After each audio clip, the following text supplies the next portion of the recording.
അപ്പോൾ ഞാൻ വൈഫിനെ വഴക്കും പറഞ്ഞ് ഓട്ടിച്ച് ഇതൊക്കെ ചുമ്മാതാണ്, വെട്ടിപ്പാണെന്നൊക്കെ പറഞ്ഞു. അപ്പം പുള്ളിക്കാരി പറഞ്ഞ് അതിനൊരനുഭവം കാണിച്ചു തരാം. അപ്പോൾ ഒരു ദിവസത്തേക്ക് മദ്യപാനം മാറ്റി വെച്ചിട്ട് ഞാനും എൻ്റെ ഭാര്യയുമായിട്ട് ഇവിടെ വന്ന് ഉടമ്പടി എടുത്ത് ചിരിച്ചുകൊണ്ട് ആ കാശിലും എടുത്ത് കഴുതിലിട്ട്. അങ്ങനെ ഞാൻ പറഞ്ഞു, ഈ സ്ത്രീ എന്താ പറയുന്നത്, രാവിലെ എണീക്കുമ്പോൾ തന്നെ എനിക്ക് മദ്യം വേണം, ജപമാല പ്രാർത്ഥിച്ചാൽ കൊള്ളാമെന്ന് തോന്നി. അങ്ങനെ സന്ധ്യാപ്രാർത്ഥനയൊന്നും ഇല്ലായിരുന്നു എൻ്റെ ജീവിതത്തിൽ. ഞാൻ സന്ധ്യാപ്രാർത്ഥന പഠിച്ചിട്ടുമില്ല.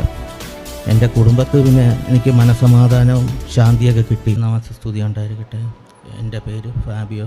ഞാൻ കൊല്ലം ചവറയിൽ നിന്നും വരുന്നു. ഞാൻ എൻ്റെ ജീവിതത്തിൽ 10ാം ക്ലാസ് കഴിഞ്ഞപ്പോഴാണ് ഞാൻ മദ്യത്തിന് ആദ്യമായിട്ട് മദ്യപിക്കാൻ തുടങ്ങിയത് സുഹൃത്തുക്കളുമായിട്ട്. അതിനുശേഷം ഞാൻ മെല്ലെ മെല്ലെ നല്ലൊരു മദ്യപാനത്തിലേക്ക് നീങ്ങിക്കൊണ്ടിരുന്നു. എൻ്റെ മദ്യപാനം എന്ന് പറയുന്നത് രാവിലെ തന്നെ ആകുമ്പം എനിക്ക് മദ്യപിച്ചില്ലെങ്കിൽ എൻ്റെ കയ്യും കാലും വിറയ്ക്കുമായിരുന്നു. വീട്ടിലുമൊക്കെ വലിയ വിഷയങ്ങളൊക്കെ ആയിരുന്നു. അതിനിടയ്ക്കാണ് ഞാൻ വിവാഹിതനായതും എനിക്ക് 2 കുട്ടികളുണ്ടായതും. അവരുമൊക്കെ ഒരുപാട് എൻ്റെ മദ്യപാനത്തെ പ്രതി വിലപിച്ചിട്ടുണ്ട്, ഒരുപാട് ത്യാഗങ്ങൾ സഹിച്ചിട്ടുണ്ട്. അങ്ങനെ ഇരുന്നപ്പോഴാണ് കൃപാസനത്തിൽ ഒരു പത്രവുമായിട്ട് ഒരു ദിവസം എൻ്റെ വൈഫ് എൻ്റെ അടുത്ത് വന്ന്. അപ്പോൾ ഞാൻ വൈഫിനെ വഴക്കും പറഞ്ഞ് ഓട്ടിച്ച് ഇതൊക്കെ ചുമ്മാതാണ്, വെട്ടിപ്പാണെന്നൊക്കെ പറഞ്ഞു. അപ്പം പുള്ളിക്കാരി പറഞ്ഞ് അതിനൊരനുഭവം കാണിച്ചു തരാം. അപ്പോൾ ഞാൻ ഒരു സ്ഥാപനത്തിൽ കോൺട്രാക്റ്റ് വർക്ക് ചെയ്യുന്ന ഒരാളാണ്. അപ്പോൾ അതിൻ്റെ ഒരു ശമ്പള വർധനവിൻ്റെ പരമായിട്ട് ഇങ്ങനെ നിൽക്കുമ്പോഴാണ് പുള്ളിക്കാരി പറഞ്ഞ്, ആ ഓഫീസറുടെ റൂമിൽ ഈ ഒരു പത്രം കൊണ്ടിട്ട് കൊടുത്ത് നോക്ക്, അദ്ദേഹം ഈ സാലറി കൂട്ടിത്തരും. ഞാൻ ചുമ്മാതെ തമാശ രൂപത്തിൽ തന്നെ ഞാൻ കൊണ്ടിട്ട് കൊടുത്തത്. പക്ഷേ സത്യത്തിൽ ഞാൻ പോലും പ്രതീക്ഷിക്കാതെ ആ ഫുൾ സാലറിയും കൂട്ടിയിട്ട് തന്നു. അപ്പോൾ എനിക്കൊരു വലിയ വിശ്വാസം വന്നു, ഇനി പ്രാർത്ഥിച്ച് ഒരുങ്ങിയാണ് ഇവിടെ വരേണ്ടത്. അപ്പോൾ എനിക്ക് രാവിലെ കഴിച്ചില്ലെങ്കിൽ എൻ്റെ കയ്യും കാലും ഇറക്കുകയും ചെയ്യും. അപ്പോൾ ഒരു ദിവസത്തേക്ക് മദ്യപാനം മാറ്റി വെച്ചിട്ട് ഞാനും എൻ്റെ ഭാര്യയുമായിട്ട് ഇവിടെ വന്ന് ഉടമ്പടി എടുത്ത് 2018 മാർച്ച് മാസത്തിൽ.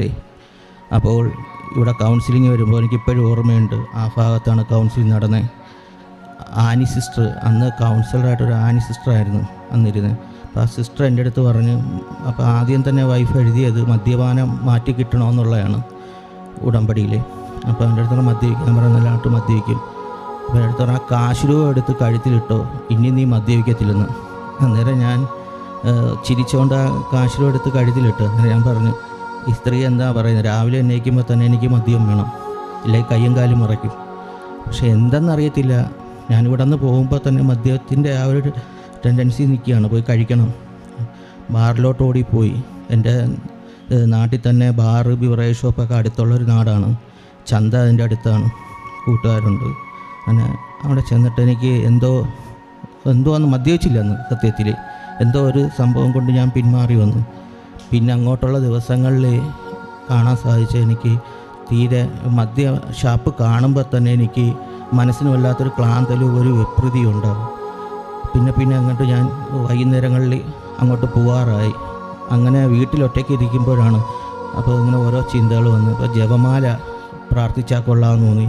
അങ്ങനെ സന്ധ്യാപ്രാർത്ഥനയൊന്നും ഇല്ലായിരുന്നു എൻ്റെ ജീവിതത്തിൽ. ഞാൻ സന്ധ്യാപ്രാർത്ഥന പഠിച്ചിട്ടുമില്ല. അങ്ങനെ ജപമാലകളൊക്കെ ഞാൻ പഠിച്ചു തുടങ്ങി.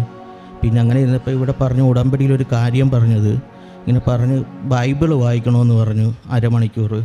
അപ്പം ബൈബിൾ വായിക്കുമ്പോൾ 1 ആദ്യം മുതൽ തുടങ്ങി, പിന്നെ ഉൽപ്പത്തി പുസ്തകം മുതൽ വെളിപാട് വരെ തീർക്കണമെന്ന് സിസ്റ്റർ പറഞ്ഞ് എനിക്കിപ്പോഴും ഓർമ്മയുണ്ട്. അതും പ്രകാരം ഞാൻ ജോലി കഴിഞ്ഞ് വന്ന് ആ ഉച്ച സമയത്ത്, രാവിലെ പോയി ഉച്ചയ്ക്ക് ഞാൻ വരും, എൻ്റെ ഷിഫ്റ്റ് കഴിഞ്ഞു. അപ്പോൾ ഞാൻ ആ ഉച്ച സമയത്ത് ഫ്രീ ആയിട്ടിരിക്കുമ്പോൾ ബൈബിളുകൾ വായിച്ചു തുടങ്ങി. അങ്ങനെ 4 മാസം കൊണ്ട് 1/4 മണിക്കൂർ വെച്ച് വായിച്ച് സമ്പൂർണ്ണ ബൈബിൾ വായിച്ചു കഴിഞ്ഞു.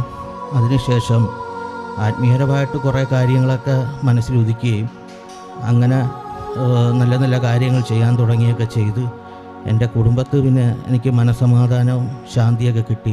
പെട്ടെന്ന് ഒരു അവിചാരിതമായിട്ട് ഞാൻ താമസിച്ചിരുന്ന വീടിൽ നിന്ന് എന്നെ ഒരു പ്രത്യേക സാഹചര്യത്തിൽ ഇറക്കി വിടേണ്ടി വന്നിട്ട് പോലും എനിക്ക് 1 മാസം കൊണ്ട് ഒരു ചെറിയ ഭവനം മാതാവ് വെച്ച് തന്നു.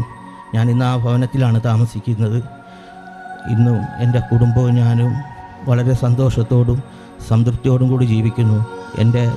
എൻ്റെ മദ്യപാനം മൂലം എനിക്ക് എൻ്റെ തൊഴിലിൽ എനിക്ക് സ്ഥിരപ്പെടാനൊന്നും പറ്റിയില്ല. അപ്പോൾ ഞാനൊരു കേസ് ഫയൽ ചെയ്തു ഹൈക്കോടതിയിൽ. ആ കേസ് എനിക്ക് അനുകൂലമായിട്ട് മാതാവ് കൊണ്ടുവരുന്നു. ഇനി എൻ്റെ മാതാവ് എല്ലാ കാര്യങ്ങളിലും എന്നെ സഹായിക്കുമെന്ന് ഞാൻ പൂർണ്ണമായിട്ടും വിശ്വസിക്കുന്നു. മാതാവിനും ഈശോയ്ക്കും എൻ്റെ നന്ദി പറയുന്നു.